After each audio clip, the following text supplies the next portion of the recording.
এই ভিডিওতে আমরা টেক্সট 3 পড়ব। পূর্বের দুইটা ভিডিওতে আমি তোমাদের সাথে টেক্সট 1 এবং টেক্সট 2 শেয়ার করেছিলাম। এখন এই ভিডিওতে টেক্সট 3 পড়ব। দেখো বলা হচ্ছে endangered animals of Bangladesh. Endanger শব্দের অর্থ হচ্ছে বিপন্ন বা হুমকির মুখে, দিন দিন হারিয়ে যাচ্ছে এমন। এন্ডেঞ্জার্ড অ্যানিমালস অফ বাংলাদেশ, বাংলাদেশের বিপন্ন প্রাণী। অ্যানিমাল মানে প্রাণী, আর এখানে রয়েছে অ্যানিমালস, এস দিয়ে এটা প্লুরাল বোঝাচ্ছে, অর্থাৎ বাংলাদেশের বিপন্ন প্রাণীরা। দেখো বলা হচ্ছে ওয়াইল্ড লাইফ। ওয়াইল্ড মানে বন্য, লাইফ মানে জীবন, একত্রে বন্য জীবন, অর্থাৎ প্রাণীদের কথা বলা হচ্ছে। ওয়াইল্ড লাইফ ইন বাংলাদেশ, বাংলাদেশের বন্য জীবন বা বাংলাদেশের বন্য প্রাণী ইজ দ্য মেজর অ্যাট্রাকশন, বাংলাদেশের বন্য প্রাণী প্রধান আকর্ষক ফর দ্য ট্যুরিজম সেক্টর, অর্থাৎ পর্যটন খাত। যারা ঘুরতে আসে তাদের জন্য প্রধান আকর্ষণ হচ্ছে এই ওয়াইল্ড লাইফ, অর্থাৎ বাংলাদেশের বন্যজীবন পর্যটন সেক্টরের প্রধান খাত বা প্রধান আকর্ষণ ইন দ্য কান্ট্রি, এই দেশের। অর্থাৎ এখানে বলা হচ্ছে বাংলাদেশের বন্য প্রাণী দেশের পর্যটন খাতের প্রধান আকর্ষণ। This has led to many government initiatives aimed at protecting these populations from further decline. This has led, এটা নিয়ে গিয়েছে, লিড বলতে কোনো কিছুর দিকে পরিচালিত করা। This has led, এটা পরিচালিত করেছে, to many, অনেক, গভর্নমেন্ট ইনিশিয়েটিভস। গভর্নমেন্ট মানে সরকারি, ইনিশিয়েটিভস মানে উদ্যোগ, অর্থাৎ এখানে বলা হচ্ছে সরকারি উদ্যোগের দিকে নিয়ে গিয়েছে। কিসের লক্ষ্যে? এইমড, লক্ষ্যে, মানে এই যে উদ্যোগগুলো নেওয়া হয়েছে এটার লক্ষ্য হচ্ছে অ্যাট প্রোটেক্টিং, রক্ষা করা, দিস পপুলেশনস, এই জনসংখ্যা। এই জনসংখ্যা বলতে ওয়াইল্ড লাইফ, বন্য প্রাণী, বন্য প্রাণীদেরকে রক্ষা করার জন্য সরকারি অনেক উদ্যোগ অলরেডি চালু রয়েছে বা পরিচালিত করেছে। কেন? ফ্রম ফার্দার ডিক্লাইন, যেন আর, ডিক্লাইন মানে ধ্বংস, আর যেন ধ্বংস বা বিলুপ্ত হয়ে না যায়। অর্থাৎ এখানে বলা হচ্ছে এটি, এই জনসংখ্যাকে হ্রাস করতে সরকারি অনেক উদ্যোগ নেওয়া হয়েছে, যেন ভবিষ্যতে এই বন্য প্রাণী যেন আর ধ্বংস না হয়ে যায়। দ্য ব্যান্টেং একটা প্রাণী, হিস্পিড হেয়ার, হিস্পিড খরগোশ, অ্যান্ড এবং এশিয়ান এলিফ্যান্ট এবং এশিয়ান হাতি আর mainly threatened by poaching and hunting. Poaching মানেও শিকার, হান্টিং মানেও শিকার।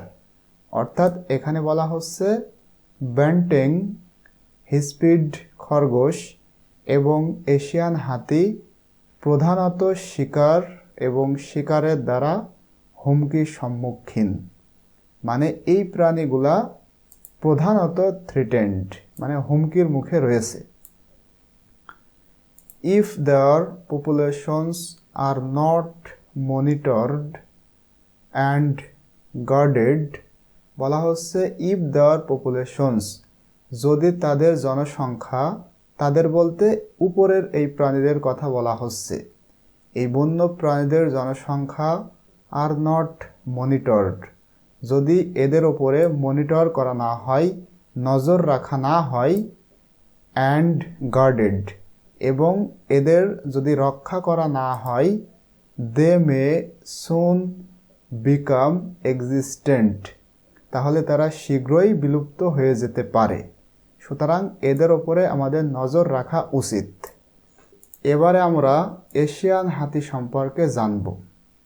তোমাদের কাছে আমার পক্ষ থেকে একটা অনুরোধ থাকবে, তোমাদের যদি আমার এই ভিডিওগুলো ভালো লাগে, please subscribe my channel and press the bell icon. আমার এই ভিডিওগুলো শুধুমাত্র তোমাদের সাহায্য করার জন্য। সুতরাং তোমরা যদি আমাদের এই ভিডিওগুলো লাইক না করো, কমেন্ট না করো, তাহলে ভিডিও করার প্রতি যে মন মানসিকতা সেটা দিন দিন নষ্ট হয়ে যাবে।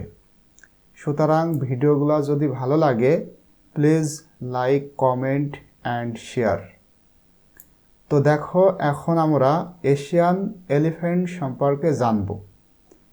বলা হচ্ছে দ্য ট্রাঙ্ক, আচ্ছা এই ট্রাঙ্ক হচ্ছে হাতির সুর। The trunk of the Asian elephant, মানে এশিয়ান হাতির যে সুর, ইজ বিলিভড, এটা বিশ্বাস করা হয় বা মনে করা হয়, to contain up to 60,000 muscles. বলা হচ্ছে এশিয়ান হাতির কাণ্ডে, এখানে ট্রাঙ্ক মানে কাণ্ড অথবা সুর, কাণ্ডকেই সুর বলা হয়। সুর বললে তোমরা ভালো বুঝতে পারবে। তাহলে এশিয়ার হাতির সুরে বা কাণ্ডে 60,000 পর্যন্ত পেশি থাকে বলে বিশ্বাস বা মনে করা হয়। ইট ইজ ইউজড, এবং এই সুরটা ব্যবহার করা হয় কি কি কাজে সেটা এখানে বলা হচ্ছে। ইট ইজ ইউজড, এটা ব্যবহৃত হয় বাই দ্য এলিফ্যান্ট, মানে হাতিদের দ্বারা হাতির সুরটা ব্যবহার করা হয় ফর ডাস্টিং। ডাস্ট মানে ধুলা, অর্থাৎ ধুলাবালি। ব্রেথিং, ব্রেথ মানে শ্বাস প্রশ্বাস, শ্বাস প্রশ্বাসের কাজে। ফিডিং, ফিডিং মানে খাওয়ার কাজে। ওয়াশিং, ধোয়ার কাজে ব্যবহৃত হয়।